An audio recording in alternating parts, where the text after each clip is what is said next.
continuing this journey, continuing this ride. It's your boy, Dame.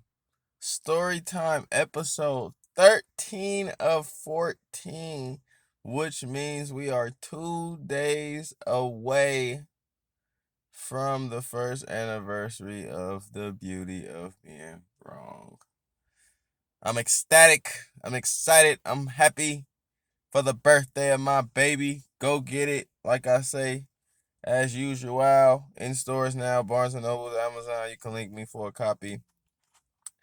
The last 13 days, 12 days, I've been chapter by chapter, picking out excerpts and breaking them down, decoding the language, just showing y'all what you missing or what you got if you bought it, what you're missing if you haven't bought it, you know what I'm saying? Just to let y'all know the brilliance of a mind like mine, you feel me? Wrapped into this beautiful book, The Beauty of Being Wrong. Today is chapter 13, The Beauty of Being Broken.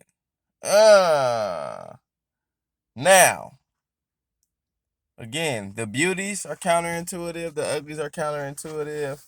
Being broken down, you feel me? Deconstructed, evaluated, and assessed to reconfigure. This is a tough task for humans. Even though it's an inevitable task, we all get broken down by the structure at some point. We all get broken down. We all reach our points of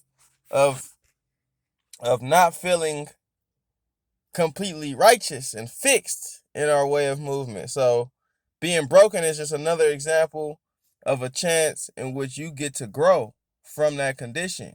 You completely fixed, you completely right. Even though nobody is, but hypothetically, you completely fixed. What is there to work on? That already presents the beauty of being broken, but we're going to break down the excerpts. A couple passages. The journey to open-mindedness is a diligent one, to say the least, because of customs, traditions, experiences, and objective realities. The typical mind, unaware of being shaped relative to his or her viewpoint, won't even attempt to question their subjective outlook. It takes not only a mind already privy to questioning, but also a mind willing to cross a threshold of discomfort to become open to new things. Unfortunately, most people simply are not willing to take these steps. At the core, being open takes facing the reality of being broken. You feel me? Whether that's a belief, whether that's just your habits, you got to break something in order to change. Very simple. The beauty of being broken shows mostly when failure or turmoil occurs. The reason for this is simple. Once one has failed or has been in a tough situation, they are then forced to make a new assessment on why things went sour.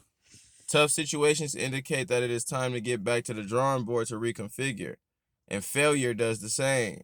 When someone is willing to fight through the failure or hardship, then breaking them down through battle will inevitably make them a greater version of themselves. It's like losing a challenge or losing a game in which you passionately have love for, and you lose and it hurts and it stings so bad. So essentially at that moment, you broken down. You feel me? You got to figure out, how do I not lose this time?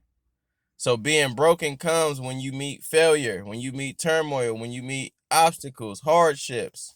The human condition is full of all those things. So this state of brokenness is inevitable. It's best we don't use our ego to try to deny it. It's best we use our true intent to grow, to realize it and accept it, and to deal with it, to come out a better person after the fact. You feel me? Ain't nothing wrong with being broken for the moment. Just because you broken don't mean you completely broken. You just broken in some arenas. You know what I'm saying? Just like a great general, just like a great general, the mind has to be battle tested. Sticky situations for the mind may be presented in the form of a contradictory signal. The mind, unwilling to fight, will not battle nor acknowledge the signal as much as it possibly can, like the actions of our dissonance dodgers. Remember that term, man. In a couple years, y'all might hear that term. Remember who said it first. However, the mind willing to fight has the potential to leverage itself beyond its previous edifice. So the mind willing to battle conflicting ideas is the one willing to grow past their previous biases. Very simple. The discomfort of a conflicting signal is the friction necessary to crossing that mental threshold. And as soon as that threshold is crossed, you will instantly notice that you've leveled up. It's almost like the ascension of a plane. Before reaching its altitude, the plane faces turbulence. It is then only later that it flies freely, considering the foreign signals placed on your brain as a turbulence. Consider the foreign signals placed on your brain as the turbulence necessary to take flight. So, like, everybody been on a plane? Well, if you haven't been on a plane, before you ascend to your highest heights, there's turbulence.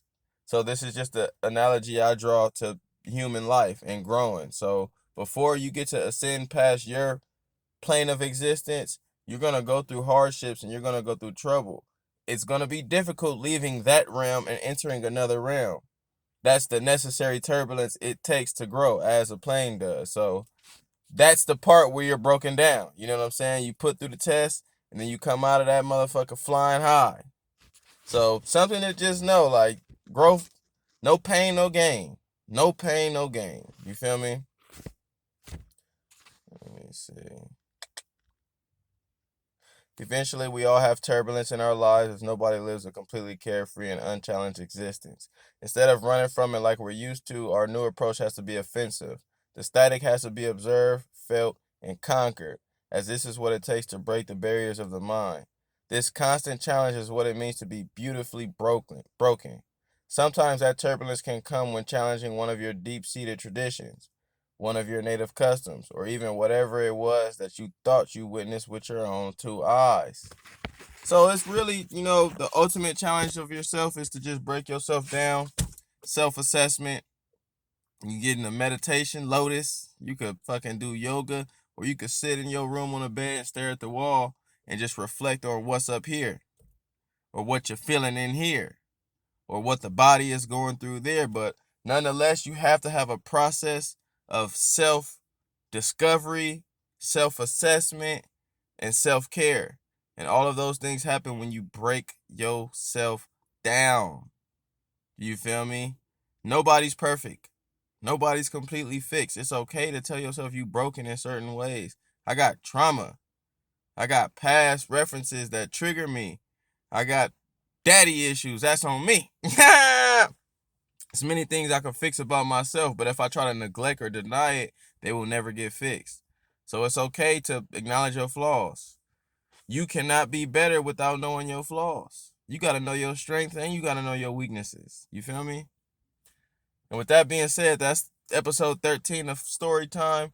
Tomorrow is the last day of Story Time, which means it will be one more day left until the anniversary. On my anniversary, there will not be a story time because all the chapters are covered. However, I got a surprise for y'all. I'm going to give y'all, you feel me, some rhetoric. I'm going to give y'all some rhetoric. Might give y'all a couple bar breakdowns just because it's the holiday. Might even give you a Kobe. You know what? 824, I'm going to go crazy. 824, I'm going crazy. I'm going to give y'all Kobe anecdotes. I'm going to give y'all Loaded Lux bar. I'm going to give y'all Banks bar. I'm going to give y'all the catalog because it's 824. And then I'm, of course, give y'all something from the book as it's its anniversary. So with that being said, much love to everybody. Thank y'all. If you still tuning in to the story time mode, we 13 deep in. Much love to you. It's appreciated. Again, for those who don't got it, go get it. The beauty of being wrong. Hey, man, help me help you. Help me help you, because I don't do it for capital. I'm not up. This ain't a money grab. This is a money grab. I'll be having a whole different intent. I'll be thirsty, provocative, promoting, selling my soul, doing things out of my nature just to promote, but I'm not about that. It's truly, I wrote this with the intent to permeate it to those who need it. So go get that, and when you do get that, read that. If you got that and haven't read it, it'll call you someday, and when you read that, you know what I'm saying, the purpose will be met. So with that being said, man, go get the book. Much love to everybody. I'll see y'all tomorrow for the last story time. It's your boy Dame, man. Peace.